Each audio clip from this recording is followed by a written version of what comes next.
അഞ്ജലി ശിവനോട് പൊട്ടിക്കരഞ്ഞുകൊണ്ട് ക്ഷമ ചോദിക്കുകയാണ്. അതുപോലെ തന്നെ പൊട്ടിക്കരഞ്ഞുകൊണ്ട് അഞ്ജലി ആ ഞെട്ടിക്കുന്ന രഹസ്യവും ശിവനെ ഞെട്ടിച്ചുകൊണ്ട് ആ രഹസ്യവും തുറന്നു പറയുന്നു.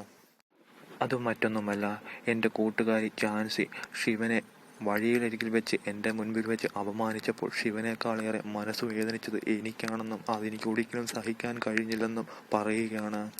അതുകൊണ്ട് തന്നെ അതിന് എൻ്റെ കൂട്ടുകാരി കാണിച്ച ഈ തെറ്റിന് ഞാൻ ക്ഷമ ചോദിക്കുന്നുവെന്ന് ആത്മാർത്ഥമായും ഞാൻ ക്ഷമ ചോദിക്കുന്നുവെന്നും എന്നോട് ക്ഷമിക്കണമെന്നും പറയുകയാണ് അഞ്ജലി. അഞ്ജലിയുടെ ആ വാക്കുകളിൽ ഞെട്ടിപ്പോവുകയാണ് ശിവൻ. നിങ്ങളെ എൻ്റെ കൂട്ടുകാരി വഴിയരികിൽ വെച്ച് എൻ്റെ മുൻപിൽ വെച്ച് അപമാനിച്ചപ്പോൾ നിങ്ങളെക്കാൾ ഏറെ അപമാനമേറ്റതും മനസ്സിന് വേദനിച്ചതും എനിക്കാണെന്നുള്ള സത്യം ഞാൻ അങ്ങനെ അഞ്ജലി ശിവനോട് തുറന്നു പറയുകയാണ്. അങ്ങനെ തൻ്റെ കൂട്ടുകാരി തന്നെ അപമാനിച്ചതിനും എല്ലാത്തിനും ക്ഷമ ചോദിക്കുന്നുവെന്നും അഞ്ജലിയും ശിവനെ പലപ്പോഴായി അപമാനിച്ചതിന് ആത്മാർത്ഥമായി ഇപ്പോഴും ക്ഷമ ചോദിക്കുന്നെന്നും പറയുകയാണ്. അതോടുകൂടി ശിവന്റെ മനസ്സിലെ വിഷമങ്ങളെല്ലാം നീങ്ങി അഞ്ജലിയെ സ്നേഹിച്ചു തുടങ്ങുകയാണ്. തൻ്റെ അഞ്ജലിയുടെ മനസ്സിൽ തനിക്കൊരു ഭർത്താവിൻ്റെ സ്ഥാനമുണ്ടെന്ന് അതോടുകൂടി ശിവനും മനസ്സിലാവുകയാണ് ചെയ്യുന്നത്.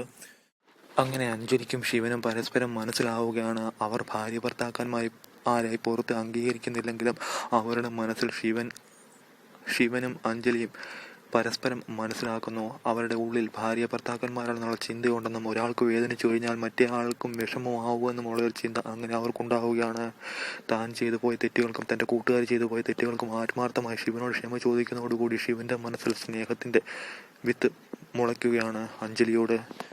അഞ്ജലി മറ്റൊരു സത്യം ശിവനോട് തുറന്നു പറയുന്നു. ഞാൻ നിങ്ങളെ എൻ്റെ ഭർത്താവായി വിവാഹം കഴിഞ്ഞ ശേഷം കണ്ടുവെന്നും എനിക്ക് മനസ്സിൽ ഉള്ളത് പുറത്ത് അംഗീകരിക്കാൻ പെടാപ്പാട് പെടുന്നുകൊണ്ടാണ് ഞാൻ പലപ്പോഴായി നിങ്ങളെ അവഗണിക്കുന്നതെന്നെല്ലാം പറയുകയാണ്.